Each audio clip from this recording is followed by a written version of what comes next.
Dit programma wordt mij mogelijk maken door Rabobank, de Peugeot-dealers Hielkema en Heima en .nl.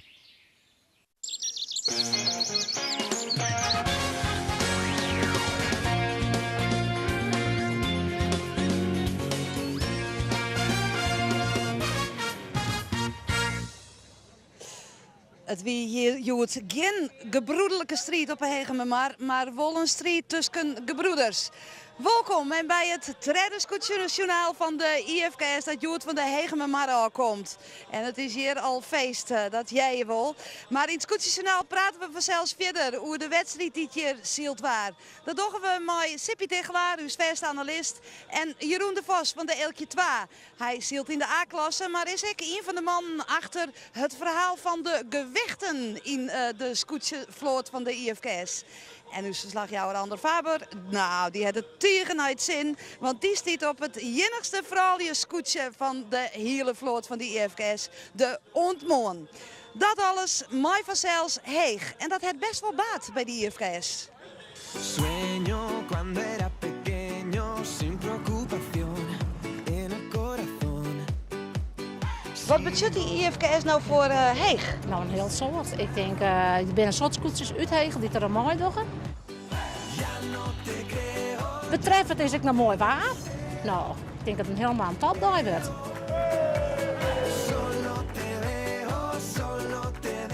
Van waar bist u fan? Van Walter de Vries, van mijn broer.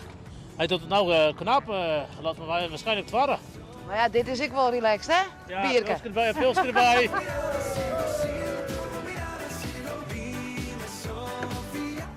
Wat is dit voor vlag? Ah zeg, dat is een geus, heet dat. Wat is dat? Ja, dat hoort nou eenmaal op een schip. Echt? Ja, serieus, waar? Want wat Ja, betekent jullie dat? zetten... Ja, dat is goed. Dat komt uit de oudheid. Van, ja, ik heb het geweten, sorry, ik weet het niet meer.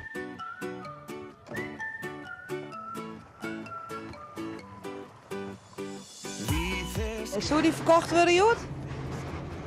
Ik ging er wel vanuit, toch?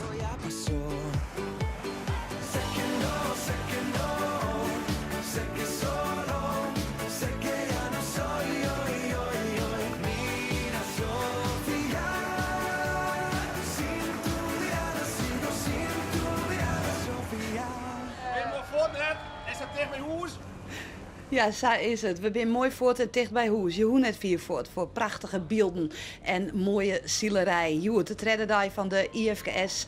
En hier te gast in de studio Sippi Tegelaar en Jeroen de Vos. Jeroen, eerst maar even hoe die wedstrijd even kwaad. Ben je tevreden hoe deze dag?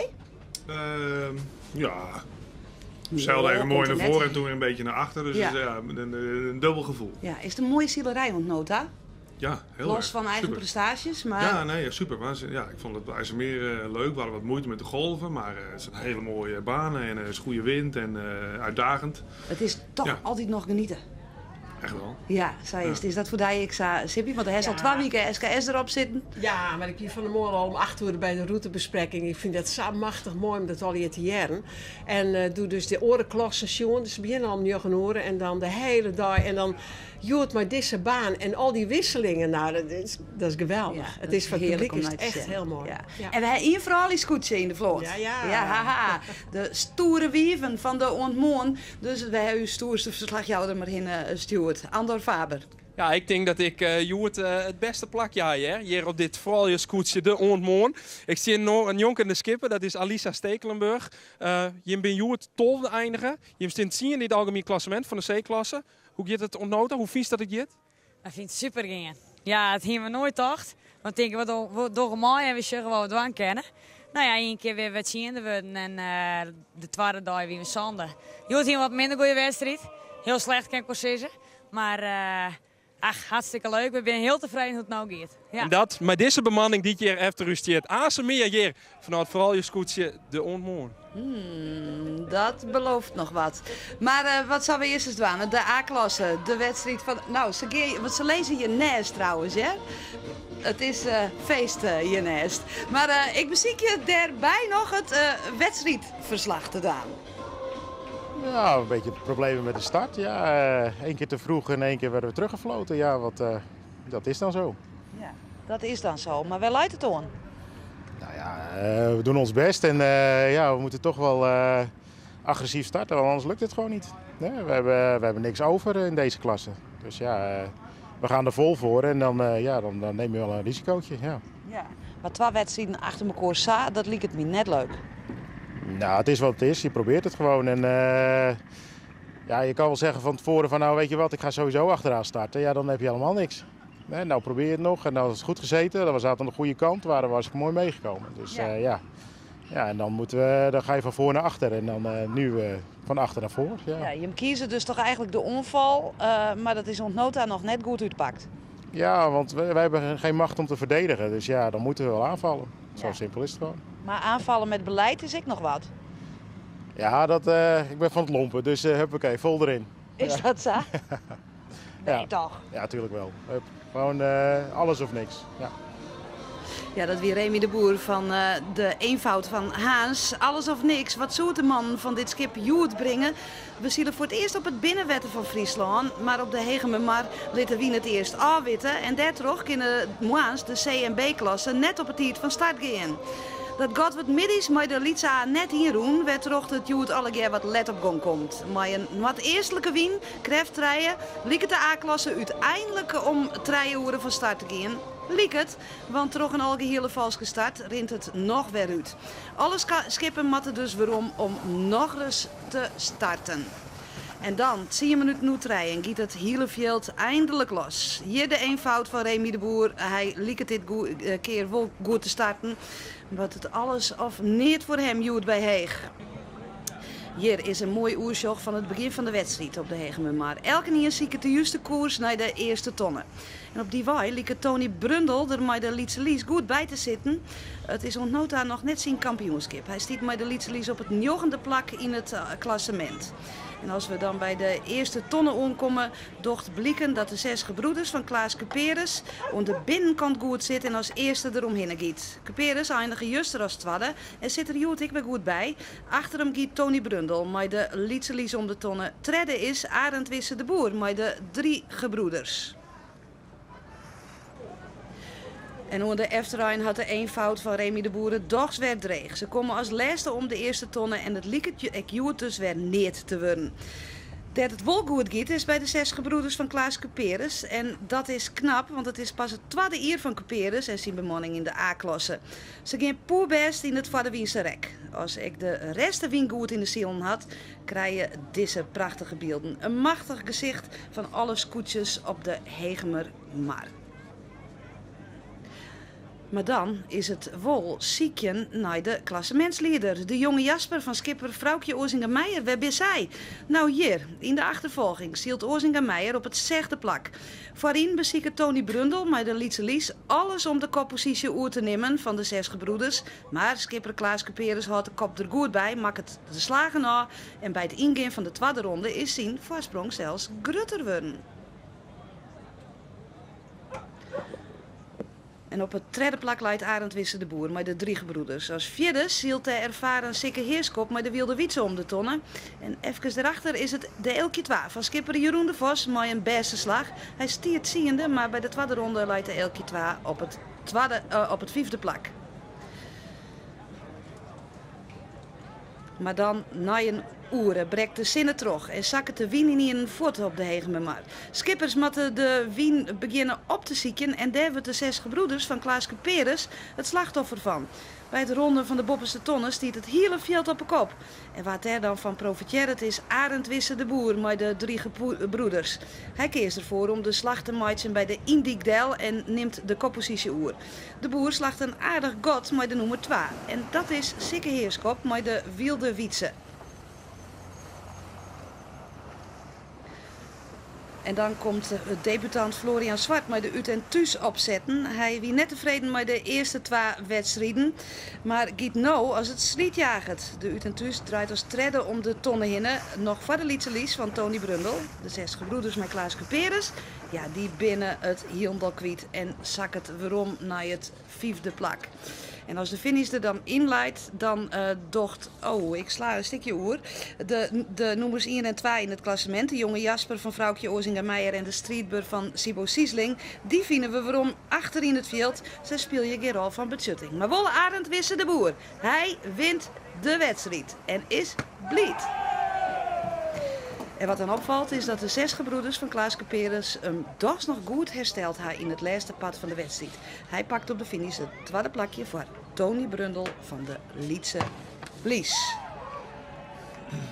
Ja, het is exafolle wat er gebeurt in zo'n wedstrijd. Want dat wie je het echt zei, Sippie. Ja, want Klaas Peres, die had ik nog, die la eerste. En dan denk je van, nou, die rent er gewoon uit. Die roen uit.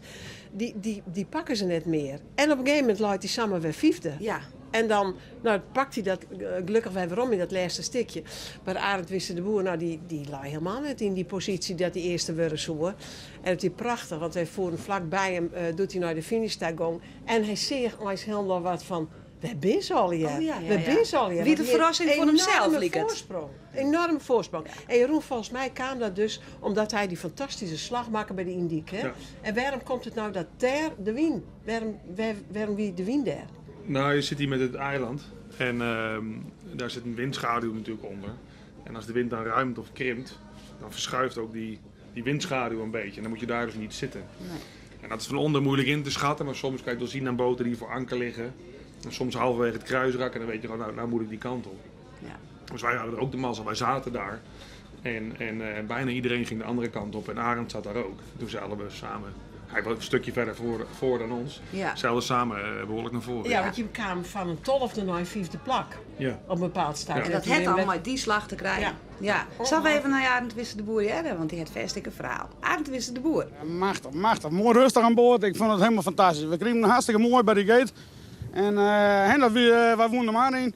Nou, dan pakt het super goed uit. Dat is weer prachtig. Ja, leuk. Nou weer de hele tijd wat stuurkenwissel je daar in die top. Hoe heb je het ompakt? Ja, wij wonen er maar in, dus we zijn al aan de bakboordskant naar beneden te. En daar hebben we rust en kalmte, want het weer helemaal... de wind schiften natuurlijk alle kanten uit.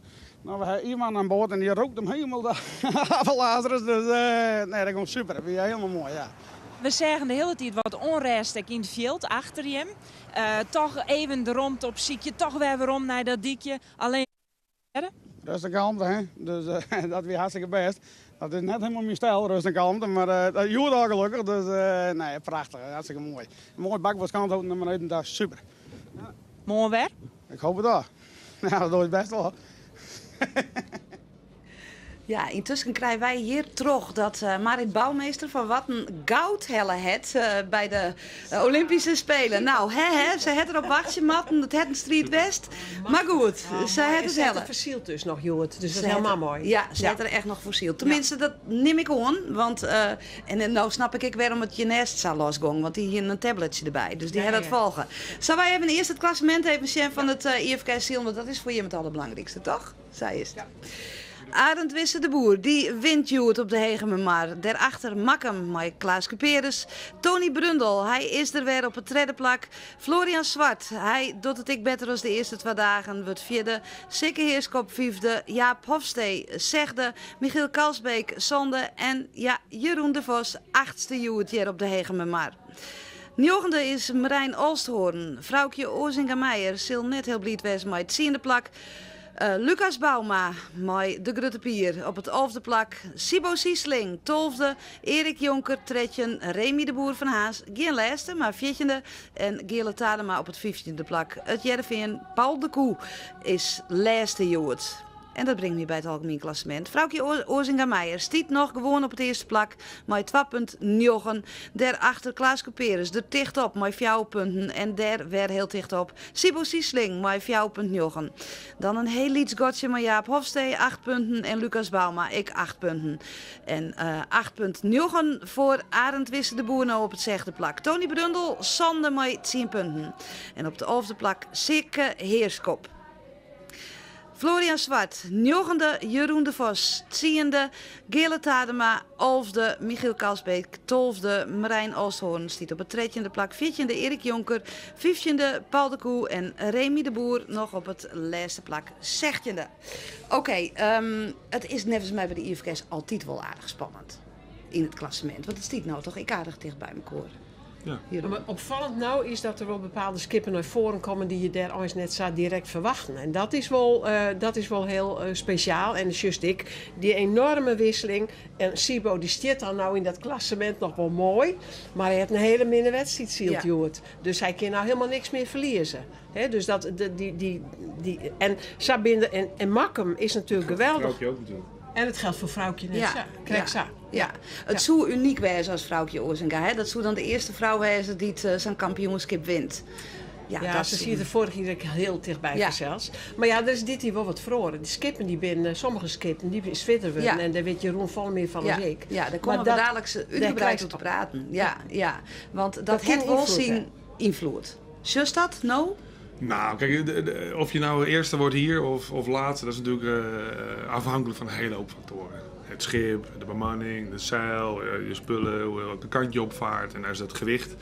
En wat het doet voor de weerstand van het schip is daar een onderdeel van. Ja, maar dus is het een groot onderdeel of een lietsonderdeel? Nou, voor de weerstand op zich is het een groot onderdeel. Maar ik bedoel, sommige schepen zijn dus wat zwaarder geworden en hebben daardoor iets meer weerstand. Maar je moet het ding nog steeds wel de goede hoek insturen. Ja, dat is veel belangrijker. Goed skipperschap is het allerbelangrijkste. Ja. En een goede bemanning. Ja. Gelukkig wel. Een stabiele bemanning. Op dat, zei Jelle Talsma juster. Maar stabiele bemanning wezen. Hoe stabiel het je nest is, dat weet ik net. Zullen we er even heen? Nee, Andor. Want Andor ging het er nou zo niet omdat Marit goud hier. Dat speel ik mij, ongetwijfeld ja. Want er zit hier inderdaad een peer op het dek van het Vooraljescoetje ontmoet te zien naar je de livestream en Marit Bouwmeester. Nou, hartstikke mooi, zelfs geweldig dat ze het redden had. Ik zit hier nou achterop het scootje te jaren met Loekie Heinsberger en met Alisa Stekelenburg. En dat is mijn reden dat ik mij deze twee zit. Want deze twee Vooralje die had initiatiefnaam om te beginnen met dit Vooraljescoetje.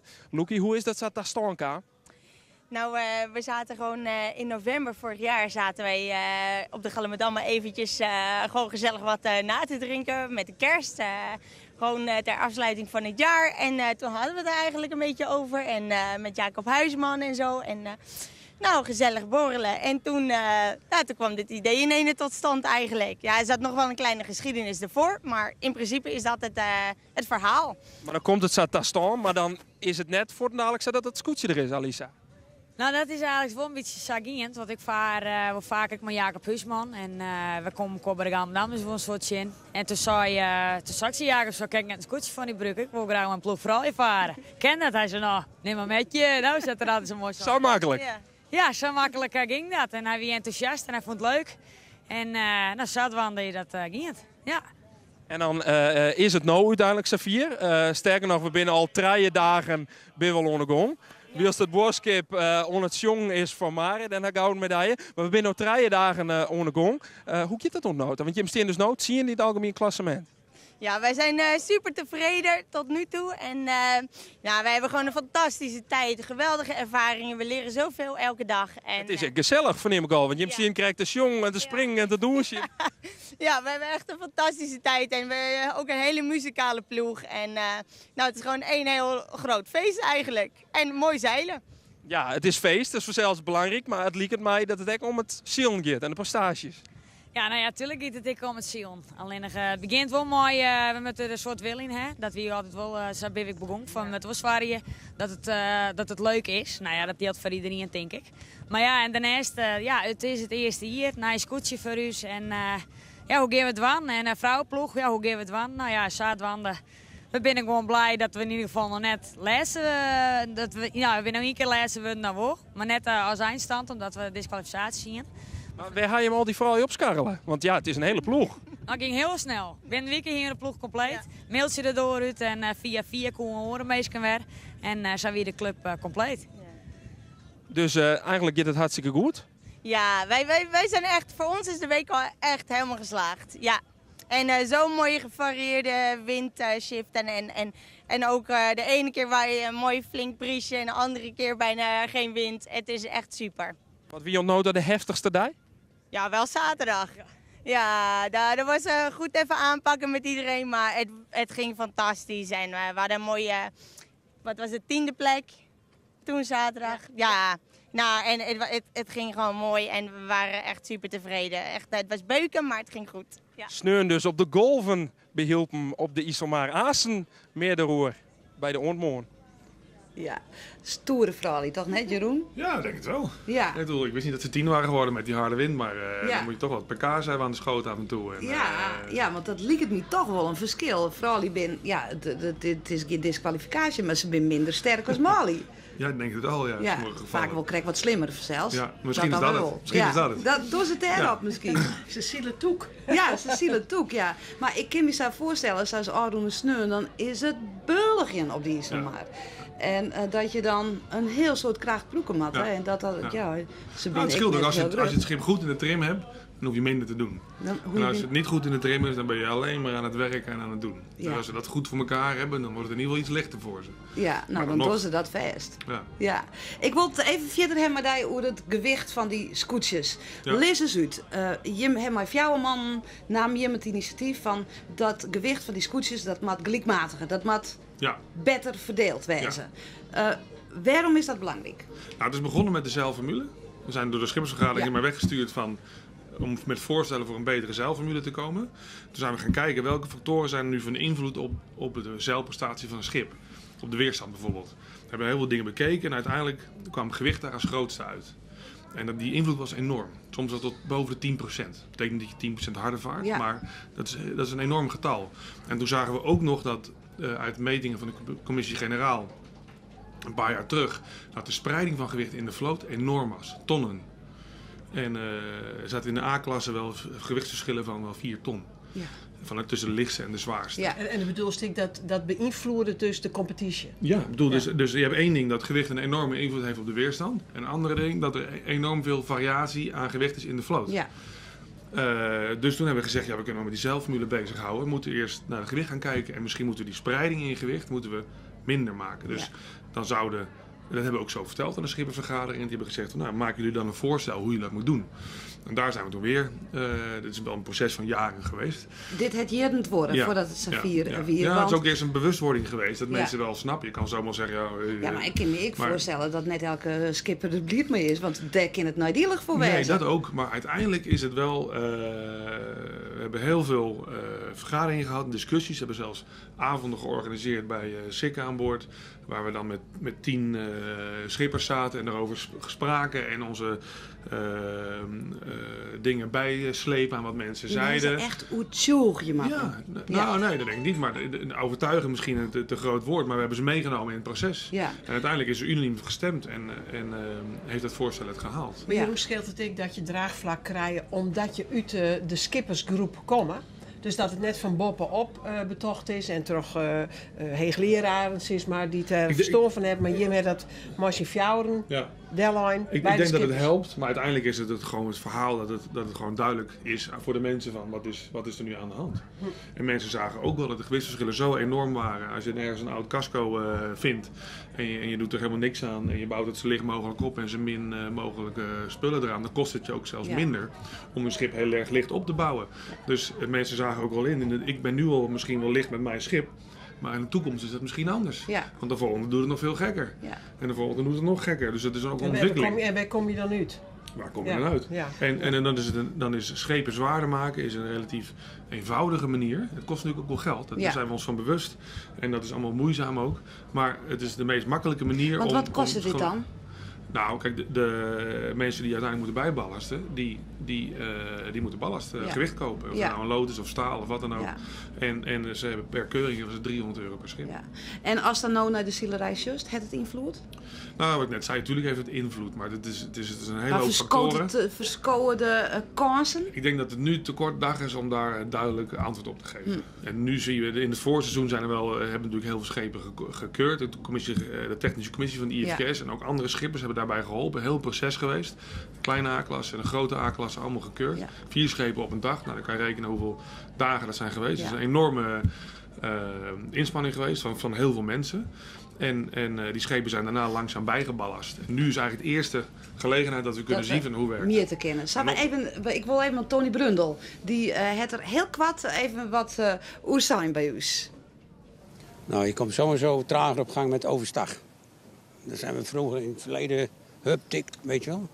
Net als een BM'tje of wat, maar nu gaat het allemaal wat trager. Maar goed, het is niet anders, daar moet je mee doen. Dat is democratisch besloten dus. Hij klinkt net heel blied. Het is een BM'tje, maar echt wat trager. Ja, maar je moet niet vergeten, ik zeg wel tegen mensen... Hoeveel kilo komt er dan in? Hoeveel kilo... Ja, ik zou niet getallen gaan noemen, want we hebben altijd als groepige commissie hebben wij gezegd van, vorig jaar hadden we die regels, nu hebben we deze. Dus maar je hebt het dan meer als bekliks 1000 kilo? Ja, er zijn schepen bij geweest die wel tegen de 2 ton erbij moesten. 12.000 kilo. Ja. En sommige schippers zeggen dan, maar weet je dan wel zeker dat het klopt? Ja, natuurlijk. Want er zijn schepen die daar al lang mee varen. Ja. Maar daarom hebben we die gewichtsspreiding in de vloot. Maar als is het wel heel coöperatief dat ze daar iemand stemt hebben. Ja. En het of de meerderheid, want ik begreep nou dat het net unaniem best het. Jawel, de voorstel is unaniem aangenomen. Het is unaniem aangenomen. Nou, dan mag Brundel ik net zeuren, toch? Hij weer ik voor. Dat doet hij toch ook niet? Nee, maar kan het ik een voordeel wezen? Kan het ik nog een voordeel wezen? Dat je de liedse dus iets zwitter maakt zien? Ja, bepaalde omstandigheden. Dus ik denk dat iedereen blijft meer dat hij er een voordeel van gehad heeft. Oké, ja, dat heb je dan ik nog, omstandigheden. Ja, het varieert per omstandigheden. Ja. Maar gemiddeld, uiteindelijk hebben we ook heel veel geregeld en sommen laten zien aan die schippers. Uiteindelijk wordt het uitgangspunt heel simpel. We willen de schepen gelijkwaardiger maken. Dus als je dan zegt van, je hebt 2 scootjes van gelijke lengte, breedte en holte.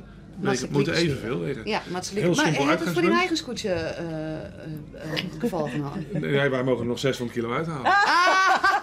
Nou, maar we hebben als ondergrens, en dat was ook op een gegeven moment zaten, waar moet het nou inschieten? Want het is een hele spreiding in gewicht. Waar moet je dan die grens kiezen? Toen hebben we een schip gekozen, een standaardschip, gemiddelde lengte, breedte, holte. Ja, dan moest ik alle jaren uitwachten. En die hebben we daarvan uitgerekend met de constructievoorschriften zoals ze nu al vastgelegd zijn binnen de IFKS, hoe zwaar het schip moet wegen. Dus in principe moest iedereen daar aan voldoen. Ja, zij is het. Hoe gaat het met Jim Sielen? Je hebt vorig jaar een vreselijk ongeluk gehad. Ben je daar oer hinnen? Nee, nog niet. Nee? Vertel. Nou, ik wil er niet te veel over uitweiden, maar we zijn nu gewoon een mooie week weg. Maar ik ben nog niet 100 punten, nee. Dat merk ik duidelijk, ja. Waar merk je dat om? Nou, dat ik zo zeil in de zin van normaal dan voel ik veel beter aan hoe het schip werkt en de trim en weet ik het allemaal. Is onzeker nee. Dat nou, misschien maar even uitleggen. Ik heb er heel veel plezier in en we zijn nog een hartstikke leuk, een hartstikke mooie ploeg. En, Maar Jeroen, misschien eens even uitleggen wat het hier is. Hier is nou een schedelbasis? Nee, je hebt gewoon de gezicht kapot aan deze kant en de hersenschudding. En dat is nu iets wat nog steeds zijn werk doet, zeg maar. Dat heeft nog altijd invloed? Ja. En ik op die maten? Ja, Jochem. En hoe is het daarmee? Hetzelfde. Ik? Ja. Want de zei ze, we hebben een heel soort plezier. We zielen maar een heel soort plezier. Maar ik kan me wel voorstellen dat je oors zielen. Nee, ik wou gelijk alweer zeilen. Alleen dat ging niet. Want? Nee, ik heb er heel veel lol in gehad. En we hebben er goed over nagedacht, over het hoe en wat en weet ik het allemaal. En we zeilen gewoon met veel plezier. Ik doe het al heel lang en ik vind het nog steeds hartstikke leuk. En waarom zei ze dan dat het zo moeilijk is om een roer te hebben? Nou, dat is wat ik bedoel. Er zit toch iets negatiefs aan voor mij.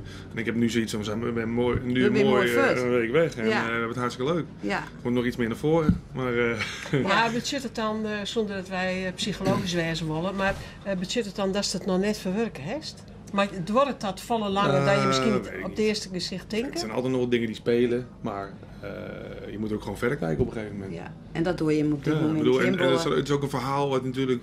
Ik begrijp natuurlijk dat jullie er benieuwd naar zijn, maar het is natuurlijk een verhaal dat ik natuurlijk al zo vaak verteld heb. Ja, heeft het al zo vaak mooi. Ik heb me indenken dat, want het je ten koste van die werk waarschijnlijk, er is een heel schoft net werkje ken, die mede-bemanningslid ik heel lang eruit, dat je dan zegt van jongens, het is allemaal leuk en aardig, maar dit wordt mij te gevaarlijk. Dit risico door ik net meer aan. Ja, dat zijn natuurlijk dingen die spelen. Maar ik bedoel, we varen al langer dan Maar vandaag. er was zelf een scootje zien. Ja, precies. En je weet ook dat het gewoon hartstikke mooi kan wezen. Ja. Nou, ik hoop je dat je hem dat deze week zeker nog even... Ja, vooral die litten net op mijn wachtje en ander Faber ik net. Maar die er even in, hè? We banen erin inderdaad. Ze kennen het wachtje. En dat is mijn reden. Want ze had ook griezelig naar hun zin hier op dit scootje op de Oondmoorn. In de C-klasse van het IFK scootje Zielen. En ik sta nog een jonge Maatje Smits. Die is nummer 16 hier. En die in juni dit hier, dus nummer 2 manlijn, voor het eerst op een scootje. Hoe is dat dan nou? Om beliek mij het van die wedstrijd? Ja, super gaaf. Het was natuurlijk eerst wel een beetje eng, want ik ben super grote scapen. En nou ja, dat is natuurlijk wel even wennen, maar het team heeft me er goed doorheen gesleept, dus maar, en heeft me zo het leerd. Dus daar heb ik heel zo wat aan handen. En nou zie ik maar heel veel plezier op het scootje, dus dat is wel super gaaf. Maar dan begin je sneun, inhielpen op het IJsselmaar. Maar ook griezelijke grote golven, een hele hoop wien. Hoe wie dat? Nou, ze zeiden, nou ja, er komt heel soort wien, dus ik was straks een beetje bang. Wekkerlijn? Nou, krijg net. Maar nou ja, 's morgens zeiden we van nou 1 of 2 even, we zitten wat in twijfel, maar toch maar 2. Nou, dus wij het wet erop en we zegen de golven en de wien. En we zijn toch heel blij dat we de 2 niet dienen. En we hebben prachtig gezield. En het wetter kwam we de boot in en we vlinderden er haast uit. Maar het is alleen goed gekomen en we hebben een machtige wedstrijd gehad. En het ging echt super goed. Ja, mooi stield. Dus dat is wel mooi. En je bent echt in bemanning, hè? En dat komt echt mij door een veske dat je maken, ha? In en voor de wien. Dit is het scootje onmooi, maar hun eigen scootje veske.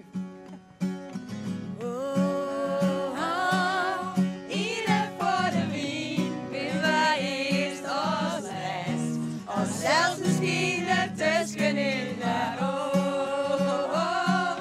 Ieder voor de wien hadden wij de gomerie. Zet en bered, mijn doel, mijn scootje zielgevoel. Binnen wij kriepen door.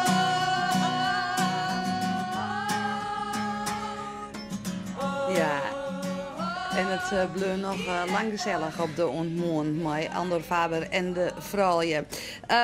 Laatste vraag aan jou, Jeroen. Het 10e stem nou. Wat is het einddoel? Nou, dik omhoog natuurlijk. Dik omhoog? Jazeker. Samen wat jaren, toch? Hij heeft 1 keer kampioen geweest, hè? 2004 weer het. Ja, dat mag nog een keer Grijs achterom komen, hè? verleden. Dat Ja, mag nog een grijs keer verleden. achterom komen. Maar the only way is up. Exact. Zij is Ja. het. Nou, dat doest morgen bij Sleten op een Slettenmemar. Met 23 graden, dus het kwart hem ook een keer aan. De windkracht is 3 en die komt uit het noordesten. Mooi. Daar heeft het maar te doen. Super. En dan ben wij er weer met het Scootjesjournaal. Wij met orengasten en Andor zit dan, hoop je we, ik weer ergens oors. Een hele mooie jontaweeske. En aast Epke. Doeg.